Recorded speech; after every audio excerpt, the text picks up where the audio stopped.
Good morning, Commissioners. Adam Weishaar, Emergency Management Director. So with me today back here in the blue is our new fire administrator, Travis Vogt. He started with us on the 28th. His experience includes over 25 years working with the Reno County Fire Districts, 16 years working with the Reno County Sheriff's Office, 15 years as a Pretty Prairie EMS Director, and then 14 years as a state certified arson investigator. So his well-rounded knowledge of emergency services has made for an easy transition, and this position really played some dividends for us during this event that I'm getting ready to talk about. So I appreciate him being here with us. On April 14th at approximately 1:20, emergency services were dispatched to Tanawa or Haven Midstream gas plant, which was later referred to at 13115 South Kent Road. This gas plant was located approximately 1 mile, a little over a mile east of Haven. When dispatch sent this out, they told us that units were going to an outside grass fire. The units went en route and they were told that there were some large flames coming from the gas plant. When crews arrived, they were met with flames, heavy smoke, and even some explosions. Based on the initial radio traffic, we believe there's a very large fire there, and everyone from the plant had already been evacuated. There are 2 contractors that were on site that were currently being treated by EMS, and emergency crews quickly established a perimeter. The National Weather Service actually called me saying they were seeing a heat signature from this plant on radar, and they wanted to make sure that we knew there was a large fire somewhere in the county. And then the State Fire Marshal's office also called me saying that they had some explosions reported to them, so they made route as well. Due to the amount of combustible materials inside the plant, the initial evacuation zone was 1 mile in all directions. At this time, we didn't evacuate the city of Haven. The businesses were advised it was best to close. Schools should remain in session, but the school kids should not be going out to recess, and the residents around the area should shelter in place in their own homes. We did not feel it was necessary to evacuate them at that point in time. With the heat, smoke, and flames, the gas plant personnel were not immediately able to access their shut-off valves. So knowing the current threat, additional resources were needed from the state. I contacted the county administrator and requested that the board declares a local disaster. A few minutes later, Randy told me that disaster declaration was approved. With that disaster declaration in place, what allowed us to do is contact the state and request resources from Wichita. I also contacted the McPherson County Fire Chief, requested resources from CHS Incorporated, as well as the city of McPherson. I was told Wichita, McPherson, and CHS would all be en route shortly.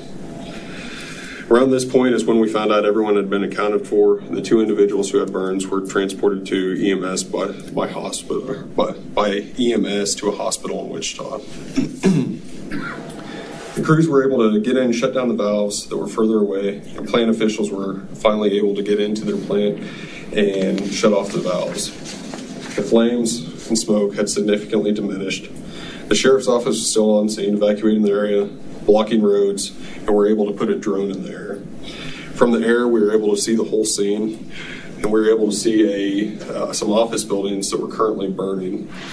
So from the command post, we were able to dispatch fire units to those office buildings and get them on scene where they could start cooling the buildings and make sure those structures weren't completely destroyed.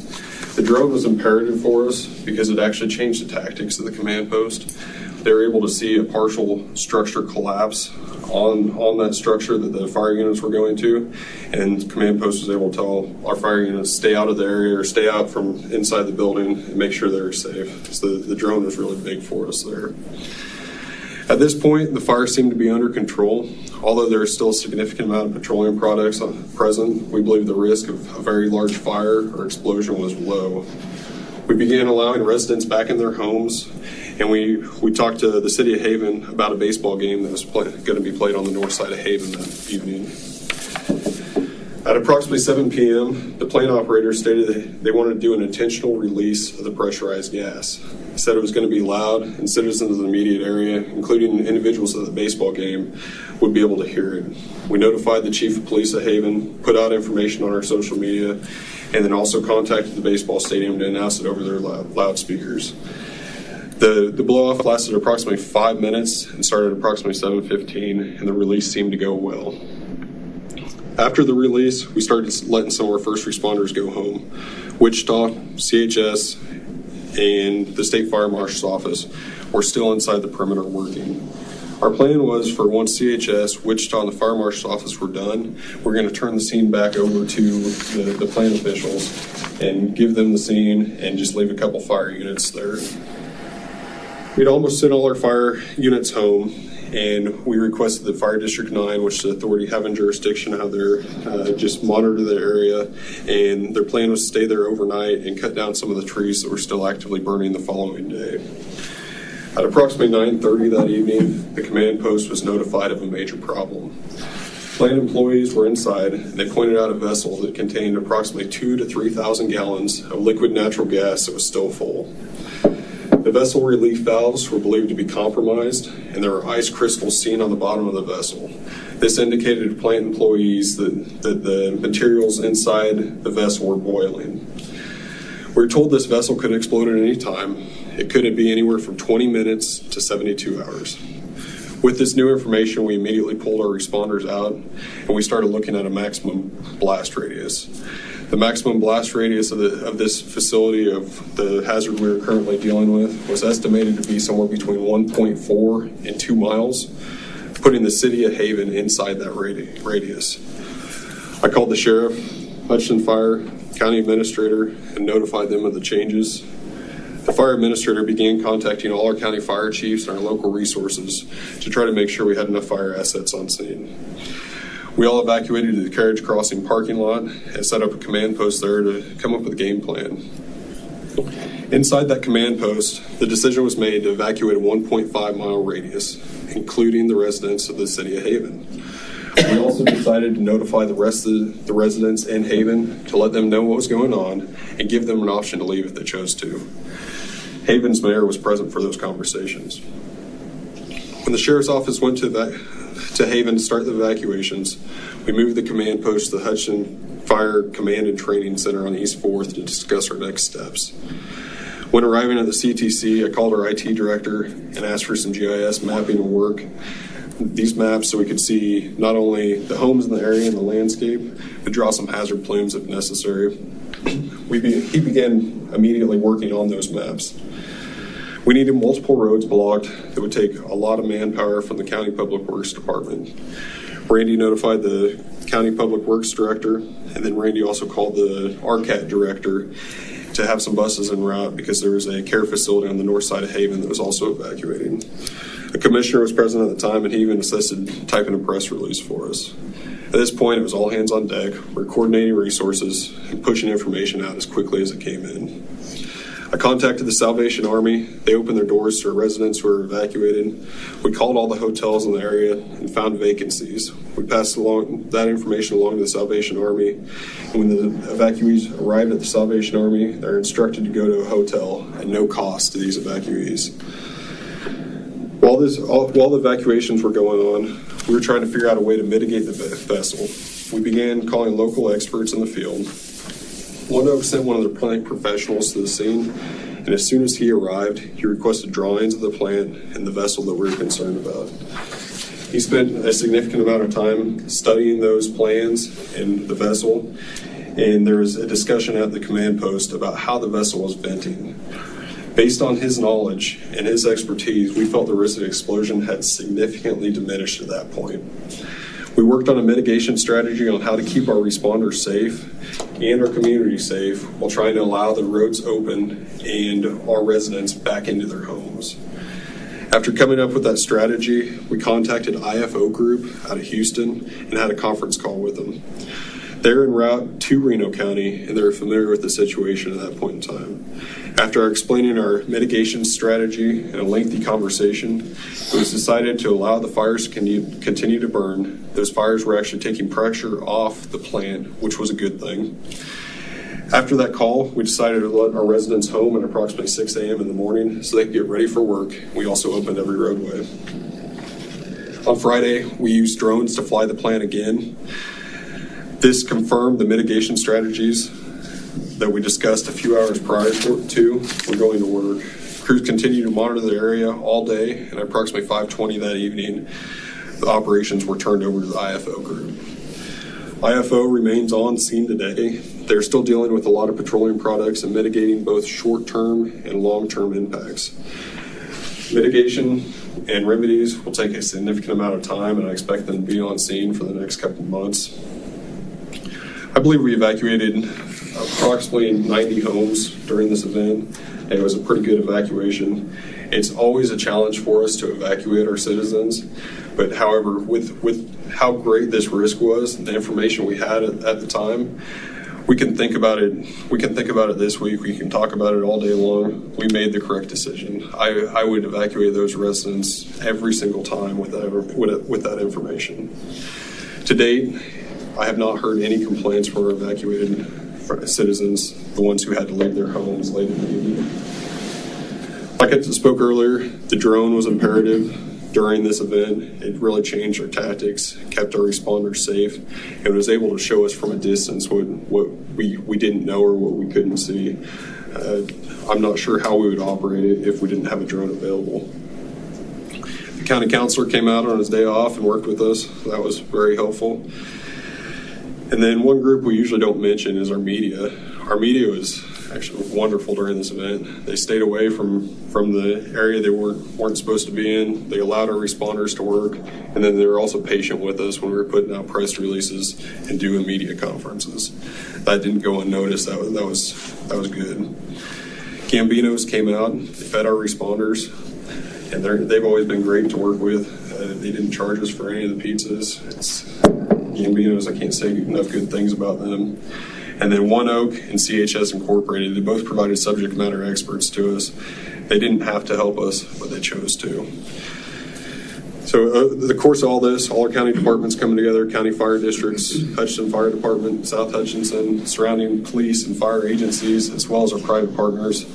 It took a team to make this successful, and it's going to be ongoing for quite some time, but I do feel the risk to our community is significantly diminished, and it's as close to zero as we can get. Good. Brandon, do you have anything to add? No, I think Adam did a great job explaining it. Commissioners, do you have any questions for Adam? Well, I guess it just amazes me the amount of work that emergency management of Reno County has to do. Seems like we always have something going on that Adam's department's involved in, and it seems to me that we're very well taken care of by our emergency management system. An example is knowing to call the people from McPherson that have some expertise in this. You have a mass amount of information at your disposal, and I applaud your efforts. Yeah, I'd reiterate that too.